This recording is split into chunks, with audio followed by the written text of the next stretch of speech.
Hello and welcome to McLaren Port Huron's Today's Health. I'm your host, Barb Winters. On our program today, we're going to be talking about cumulative effects of the sun on your skin and skin cancer. And joining us for this very important discussion is board-certified dermatologist Dr. John Pelachyk. Dr. Pelachyk, welcome back to Today's Health. Thank you. It's good to be here again, Barb.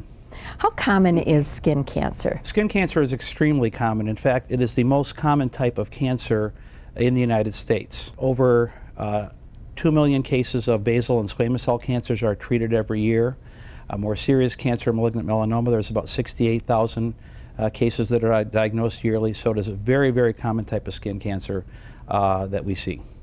Do you know what causes skin cancer? Well, there are several factors, but one of the main factors is exposure to ultraviolet light, and this is exposure to sunlight, and there are other sources as well, tanning booths, sometimes lights in buildings and so forth, but that is probably one of the primary cause of skin cancer is the exposure to ultraviolet light. Does a tanning booth risk you more for skin cancer or the same? Absolutely, they're definitely tanning booths definitely increase the risk of skin cancer. So we obviously recommend that people should not be using them. The type of ultraviolet light that's found in most tanning booths these days is ultraviolet A light, and this type of light does penetrate into the skin and can cause damage to the skin cells, which could eventually lead to skin cancer.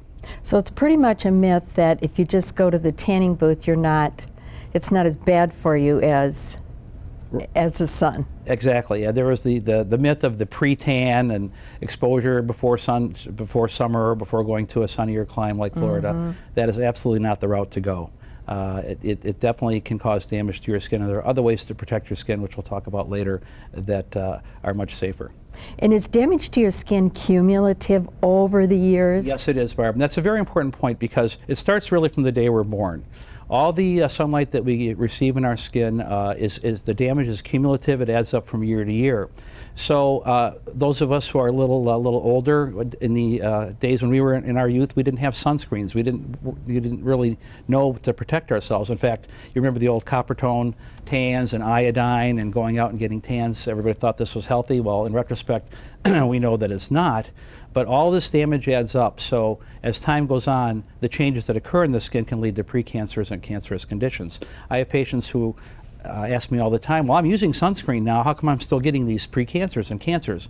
Well, that's because for many, many years prior to the beginning of using the sunscreens, they had not used them, and that damage occurred and unfortunately can't be reversed. And many of us grew up in the years, and I think it's still probably a myth now that tans are healthy, that if you see a tan person, it's a healthy person. And is it more true that tan skin is unhealthy skin? Yes, when the skin tans, the tanning of skin is a response of the skin to ultraviolet damage. The pigment cells are stimulated to produce the pigment to try to block the light out from getting into the deeper layers of the skin, because that's where the changes of the cells to skin cancer occur. So when you see a tan, it's actually a response, a protective response, not a healthy response. All right, well, let's talk a little bit about skin cancer then. Is there more than one type? Yes, there are several types of skin cancer. The most common types of skin cancer are basal cell skin cancer, squamous cell skin cancer, and malignant melanoma. There is a fourth type of cancer that we see. It's much less common. It's called neuroendocrine cancer or Merkel cell cancer. We probably won't spend much time on that one, but it is the fourth type of skin cancer that we see.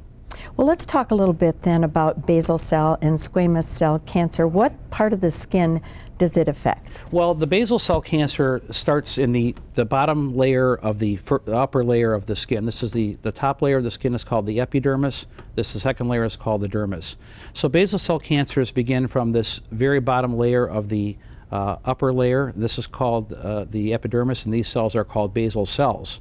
So when the sun damages these cells, that's where basal cell cancer begins. And how, if we're thinking about our skin, how far down is this actually in our skin? Well, one thing we can talk about briefly is that in ultraviolet light, there are two two major types of ultraviolet light that we see. Ultraviolet A, we talked about in the tanning boost, and ultraviolet B. Ultraviolet A light tends to penetrate deeper into the skin in this level here, but when it passes through these cells, this is where the changes can occur that lead to cancer. Ultraviolet B light does not penetrate quite as deep. It's in this area here.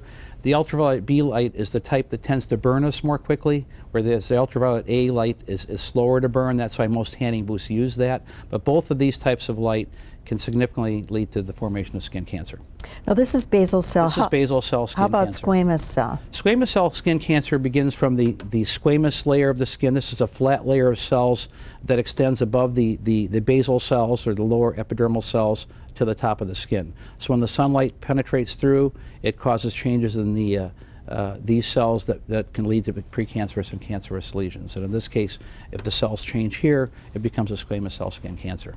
Then what would be your symptoms if you had one of these types of cancer? Well, let's look at some of the clinical pictures here. Typically, basal cell carcinoma presents as a round, raised, kind of pearly, waxy nodule. Oftentimes, if you look closely, you'll see little tiny blood vessels on them. They're called telangiectasia. Sometimes there's a little pigmentation on them, and they often have, it can either be flesh-colored or red-colored. Squamous cell carcinoma, on the other hand, most often presents as kind of a red, rough plaque where you might have some scaling. If you feel it with your fingers, it's very rough. Oftentimes there may be an ulceration that has crusting on it, and this is the most common presentation of squamous cell. Although sometimes you can get larger lesions like this that really, some basal cell cancers can present like this as opposed to the round spot, and some squamous cells too. So in some cases you really can't tell. They can be similar in how they look clinically. Then we have to move on to do a biopsy to confirm what it is. So none of these look terribly horrible like the sore does and the brown patch does, but you do have to kind of be vigilant looking at your skin, looking for these. Yes, indeed. And there are some symptoms that go along with these too. Usually the basal cell, we don't see a lot of symptoms. Oftentimes people don't even know they're there. The squamous cancer oftentimes is tender. When you touch it, it can bleed when you rub over it. So you tend to have a little more symptoms with the squamous cell cancer. How do you diagnose it? Well, two ways. First is a skin exam. And this can be performed kind of, as you mentioned, by patients themselves. They can look over their skin periodically, maybe once a month, and look for some of the types of lesions we just talked about and changes in their skin. And the second is exam by a physician or a dermatologist who are very knowledgeable in what these lesions look like and can diagnose them. Although once we feel that the lesion is cancerous, we do a skin biopsy, which is taking a sample of the lesion and sending it into pathology to confirm, first of all, that it is a skin cancer, and second of all, what type of skin cancer it is. And you do want to get treatment for these types of cancer. Absolutely, absolutely. And what would that treatment be? Well, the treatment is pretty similar for both types of cancers. One thing to note is that the basal cell cancer is the least aggressive form of skin cancer. It usually does not spread throughout the body. It just kind of keeps growing locally in its place. A squamous cell skin cancer does have a slight chance of spreading elsewhere in the body. It's not extremely high, but it is a cancer that has potential to spread through other areas of the body. The main treatment is excision, removal of the lesion, and there are various ways to do that depending on the size and location. Oftentimes, if it's a small lesion, it's easily accessible. We take it off in the office. We just remove it with a blade, take a sharp instrument called the curette, and scrape to make sure all the cancer cells are gone and cauterize it. We can also excise it where we remove it completely through the skin and put some sutures in. The tissue is then sent to pathology to make sure that the edges are clear. If it's a more complicated lesion or a recurrent lesion, there is a type of surgery called Mohs surgery. And this is a surgery where the cancer surgeon goes in and removes what he feels clinically is the skin cancer, and he maps out the edges and checks them right in the clinic as the patient is waiting. And if there's an area that still shows a little cancer, he then brings the patient back to the operating table and will take just that area of skin that was positive and then check that again. And the idea with Mohs surgery is to take only as much tissue as you need to completely remove the cancer. It's a very, very effective means of treatment for certain types of basal and squamous cell cancers.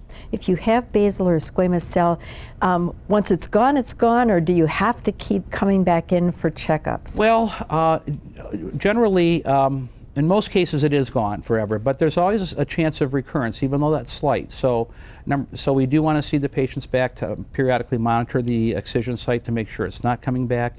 And the other reason is that once you've had a diagnosis of skin cancer, your risk to develop further cancers or future cancers increases.